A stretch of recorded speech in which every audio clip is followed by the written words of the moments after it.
This is Safety Bri, your number one safety geek. Why do we have the behaviors that we do? Superheroes in the workplace, right? All of those things that go into making you an effective safety manager. I love what we do. Motivation, learning, teaching, training, teamwork. I geek out over that just as much as I do safety.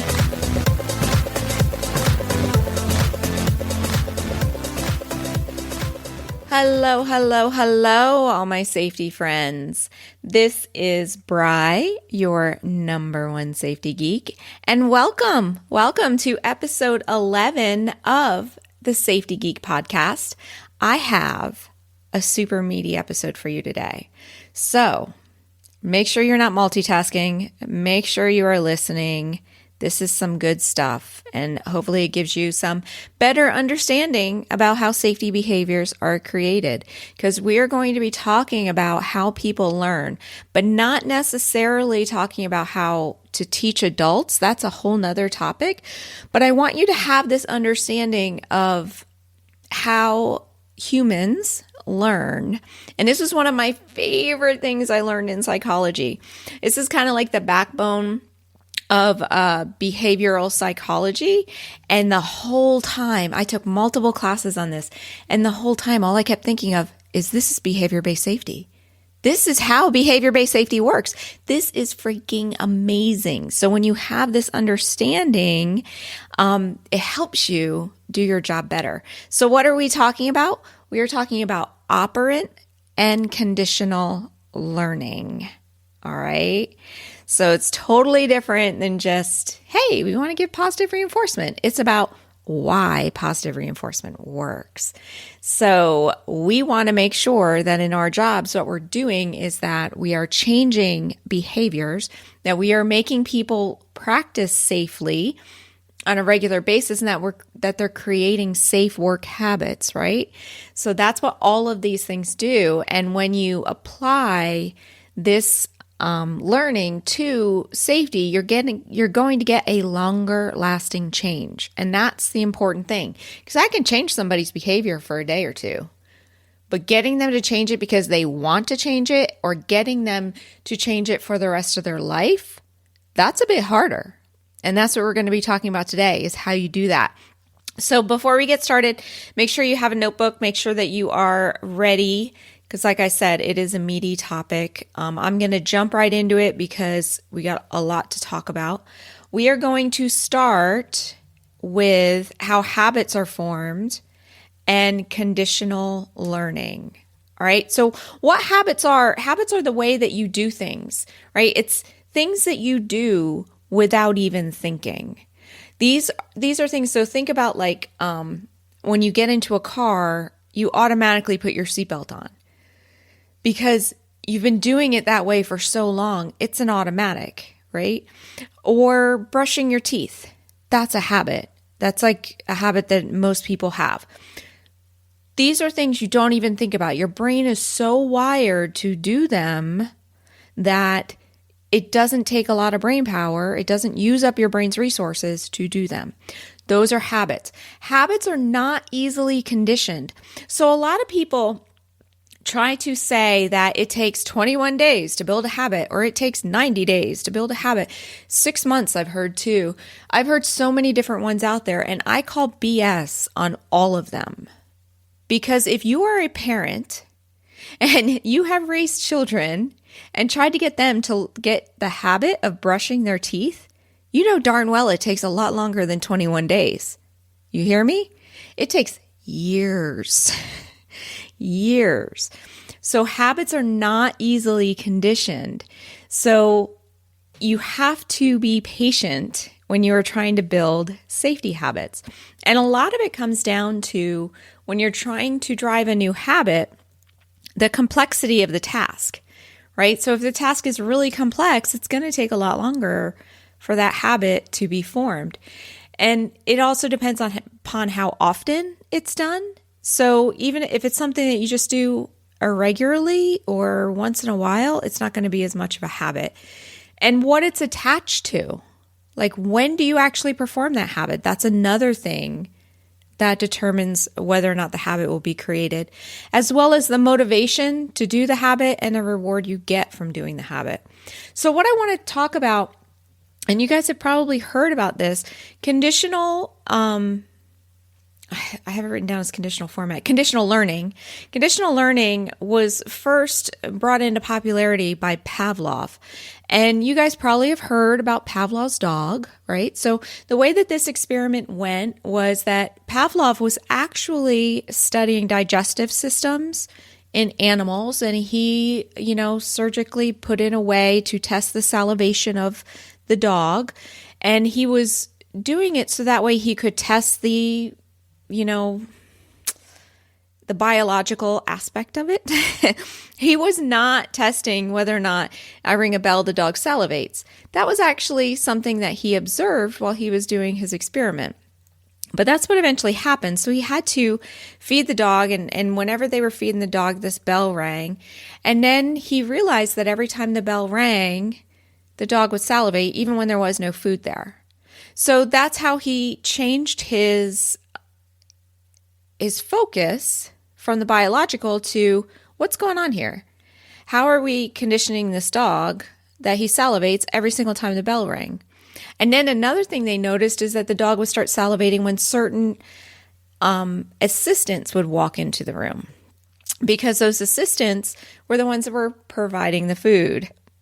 And then the dog would salivate. So they did a bunch of different experiments with it and realized that you can connect a reward and to a trigger, and you'll get an action, right? So the reward for the dog was the food, the trigger was like the bell, and then the action that they wanted to happen would happen. So that is how conditional learning happens. And I don't know if you know this, but during Pavlov's experiment, they actually unconditioned the dogs too. And that's what I find most interesting is, as safety managers, we have to make sure that we're not unconditioning a good behavior. And we'll talk about that too. But Pavlov was able to uncondition the dog and condition them to different things instead of just the bell or the experimenter. They could have conditioned that dog to anything.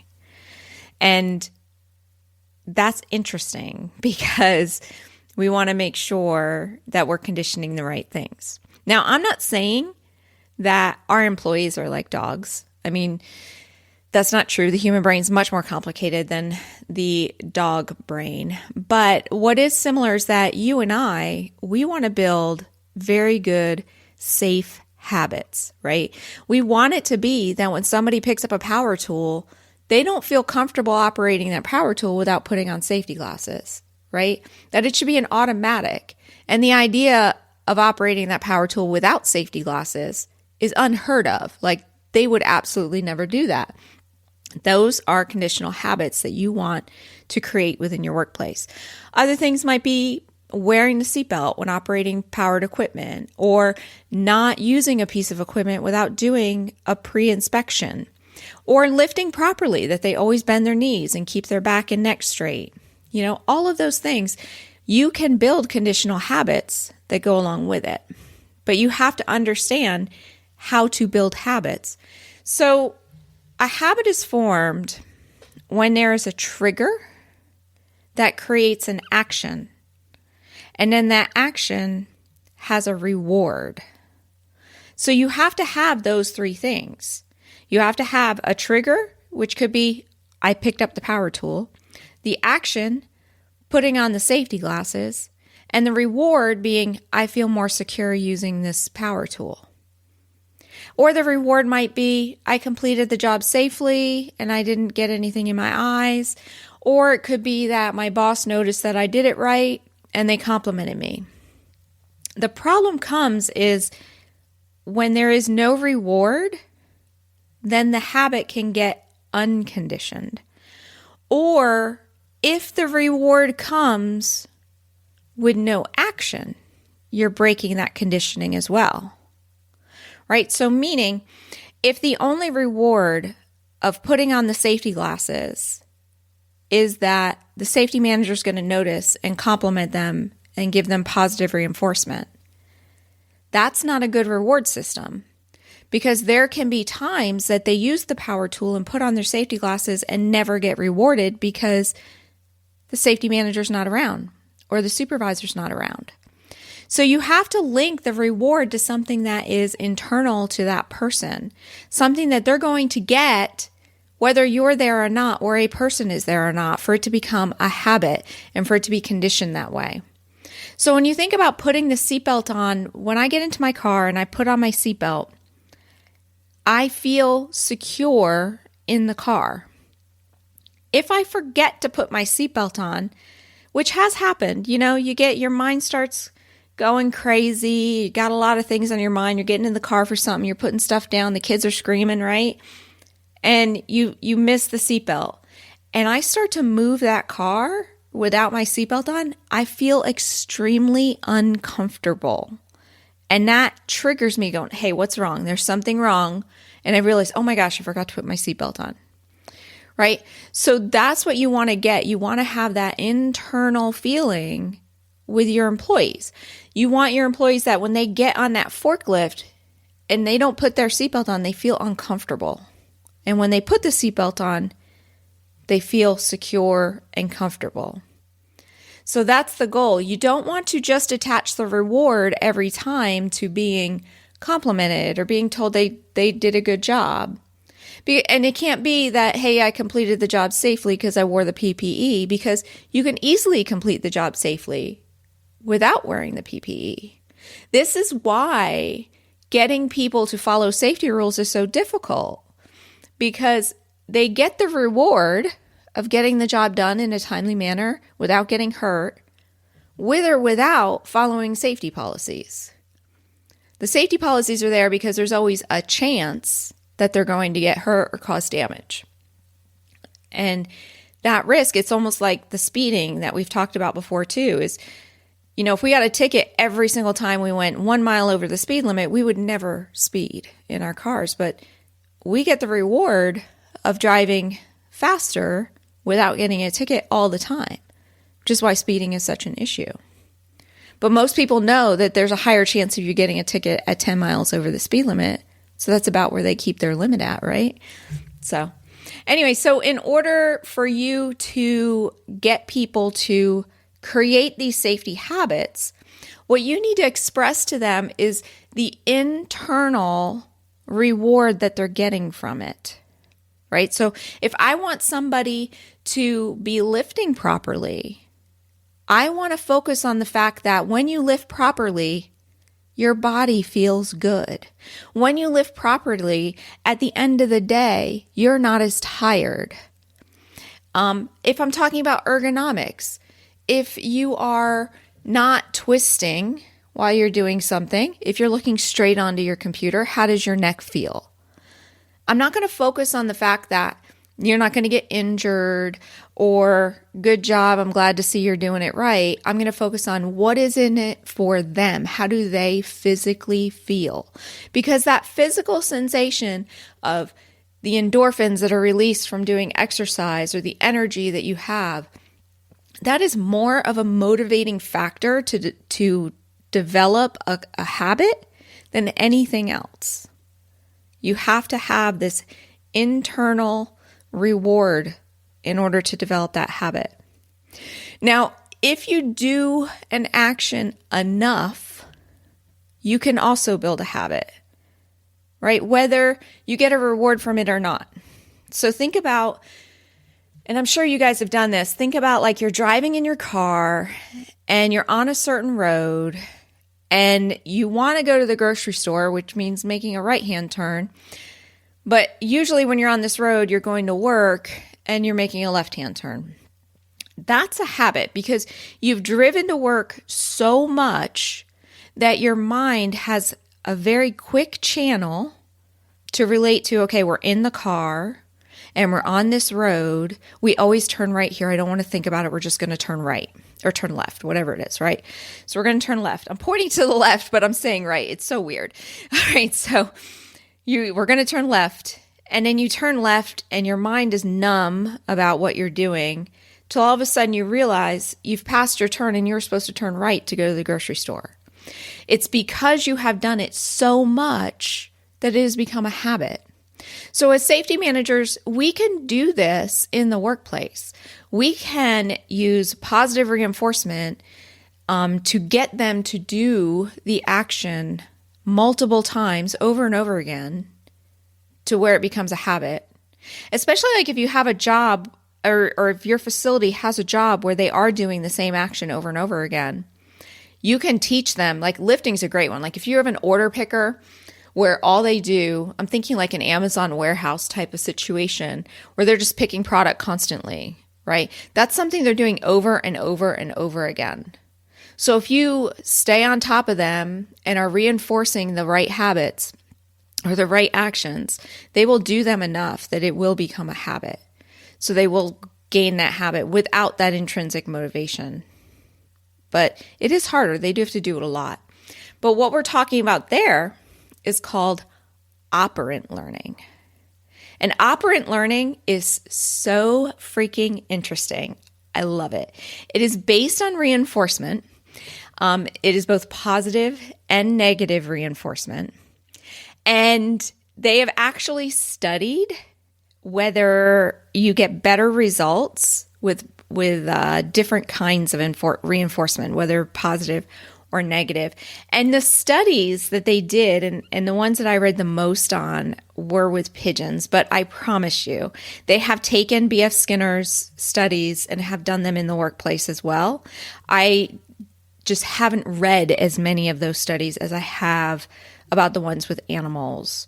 But they have duplicated it in the workplace with the same exact results. Okay, so if I start talking about pigeons pecking stuff, that's where it's coming from. But I swear to you, it works on people too. And this was like mind-blowing. Like I sat there and reading all this going, oh my gosh, this explains everything. So what the results showed was that when you give a positive reinforcement, when the correction is seen in a positive light, that you get a much longer term behavior change than when you do with a negative reinforcement. So a lot of safety managers I see come into the profession thinking, and I did this myself, so don't think that I'm not part of this group, but I've learned over the years how to change this. They come in thinking that they need to rule with a heavy hammer, right? They have to bring it down and you're just going to write people up like crazy. You're going to yell at people. They're going to make them do what they're supposed to be doing. That's negative reinforcement. And positive reinforcement is praising their work, appreciating what they're doing, pointing out what they're doing right? You can even make a correction a positive interaction. And that's really cool to do. So think about this. Let's say that I observe an employee not wearing, I don't know. Let's say they're not lifting the boxes properly, right? And I go up to them with my heavy hammer and I say, Warehouse Joe, I have told you over and over again that you are supposed to bend at the knees while you're lifting. This is unacceptable. We've trained you on this properly. You're getting written up for it. And the next time I see you lifting a box, you'd better be bending your knees while you're lifting the box. What I will tell you is that Warehouse Joe will change his behavior every time you're around for a short period of time. And that's fear. That is managing safety out of fear. But what's going on in the back of his mind is, I need to find another job because this isn't acceptable. I'm not a child. I shouldn't be treated this way, right? Now, what if I went up to Warehouse Joe instead and said, hey, Joe, I see that when you are lifting the boxes, you're bending at the waist and not at the knees. How does your back feel? Are you tired at all? What does it feel like at the end of the day? Now, during the training, we pointed out that you really should bend your knees. Can we try it? Let's do it together. Let's see how that feels. How does your back feel now? You know, Joe, you're a really young guy, and you probably are not worried about a back injury. But I will tell you, if you hurt your back now, you're going to feel it for the rest of your life. And I really want to make sure you're lifting properly. So can you please try it out this way? And I'll check back with you in a little bit and see how it's going. How does that sound? What do you think Warehouse Joe's going to do. He may just blow it off, but he may actually try it. But the one thing is, he's not going to be scared of the safety manager. And let's say I come up to him again and I still see him doing it improperly. I'll try a different approach to coach him, right? But it's that positive that's going to actually get him to think about what he's doing and change his behavior. And it's actually better for the company too.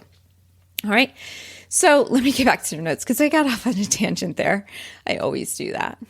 All right. So here's the most interesting part about the study. This is where I was just like, my mouth was open going, this is incredible. I need to shout this from the rooftops so everybody understands. So they studied the frequency of the reinforcement. So they already knew that positive reinforcement was best. But they said, okay, so what happens if, we don't give them positive reinforcement every single time? So they examined, giving them positive reinforcement every single time. They examined doing it on a varied schedule. So like every 3 times, every 5 times, every 7. And then they also did it at a random schedule. Now, what they found is that when you do it consistently, where every time they do the action, they get the reward. So think about every time the pigeon pecked a disc, they got food. Every time the employee bent their knees while lifting, they got, a candy bar. I don't know, right? That gave you the best results. But that's not realistic in the workplace, right? So the next thing they tried, and I remember reading where they tried this in a factory setting as well, where they varied it to be like every 3 times they got the reward. And what happened there was that time number 1 and time number 2, they just didn't do the action. But they knew on the 3rd time they were getting the reward, so they would do it on the 3rd time. So the pigeons were really smart, just as smart as the workers that did the same exact thing. They learned the schedule. So that wasn't very effective because basically you're just saying that, the 2 times they're not going to do it, and that doesn't do you any good. But the one that worked just as well as the consistency, or only slightly worse than the consistency, was randomly putting in the reward. So the pigeons would peck, and sometimes they would get food and sometimes they wouldn't. And there was no schedule. There was no set frequency. It was just random. Think of like a slot machine where it's like completely random whether or not you win. So you keep pulling the handle because you're like, oh, the next time I'm going to win. The next time I'm going to win, right?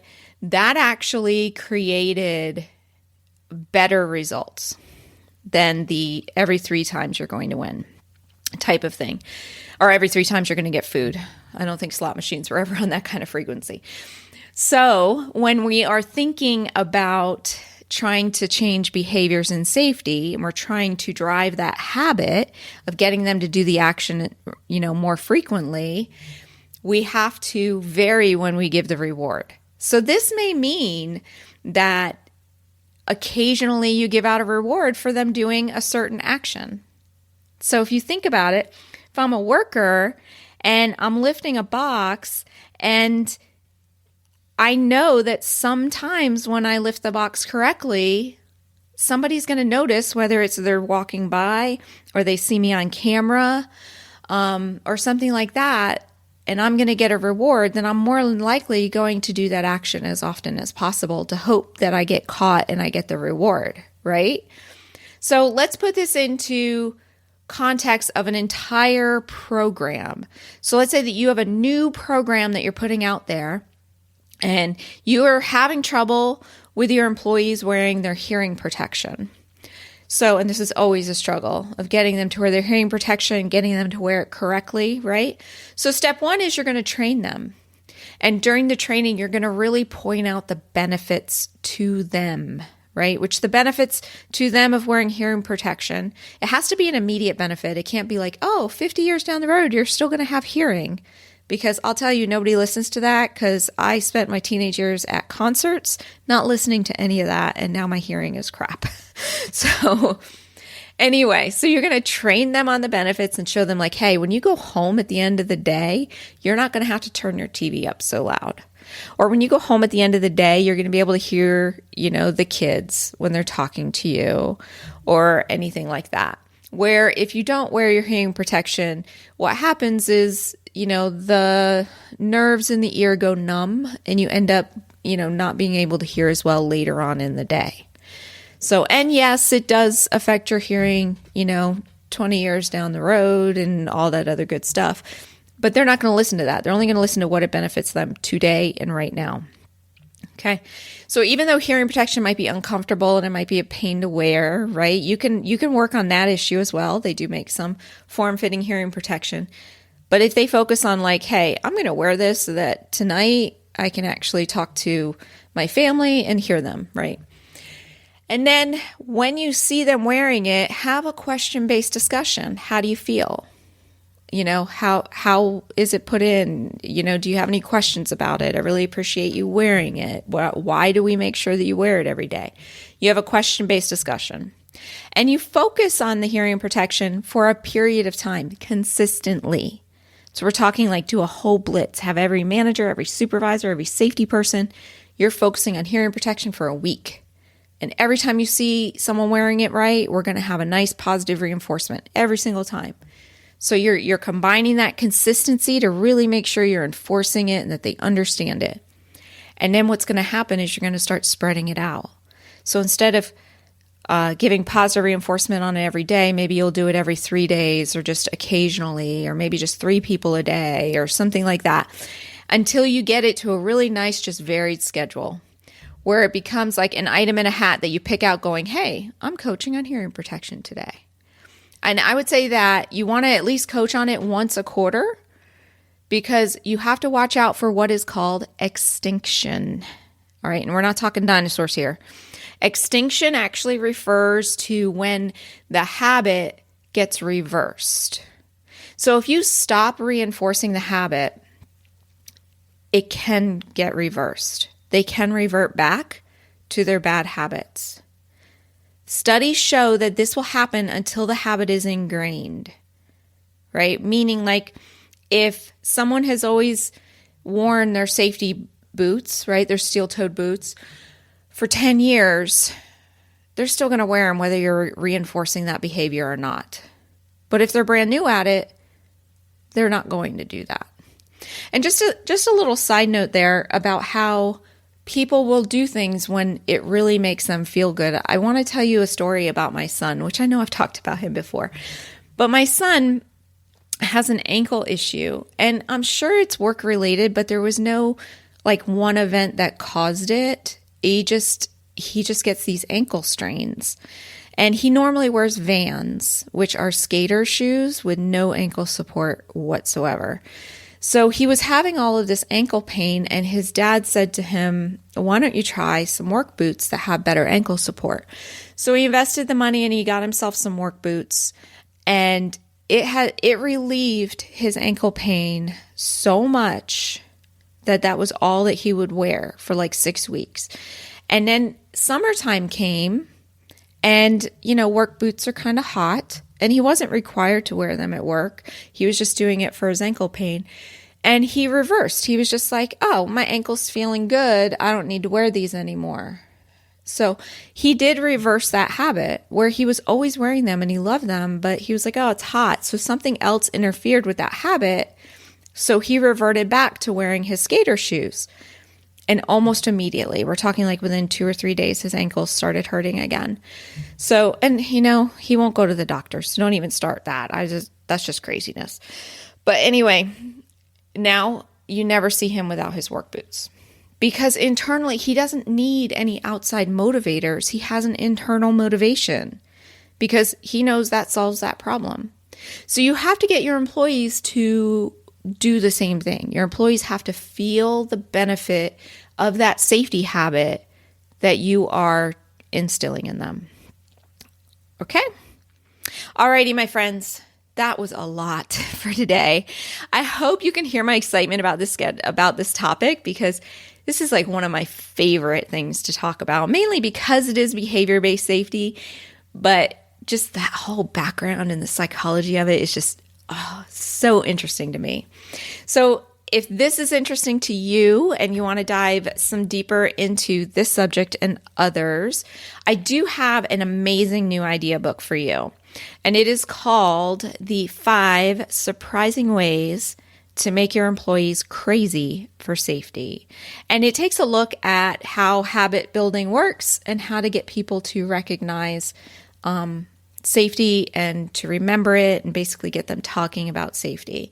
So it's absolutely free. You can get your copy by going to asksafetygeek.com/5 ways. You can spell out 5 or you can put the letter 5. Either way, it'll take you to the same page. So make sure you download that. It's got over 20 different ideas to energize your safety training or your safety messages or to get your points across. So enjoy that. I worked really hard on it. And once again, I think it's amazing because, I created it. But until next week, you guys have a safe day. And thank you so much. I know this was a longer episode, so thank you so much for sticking with me until the end. You have a great day. Bye-bye.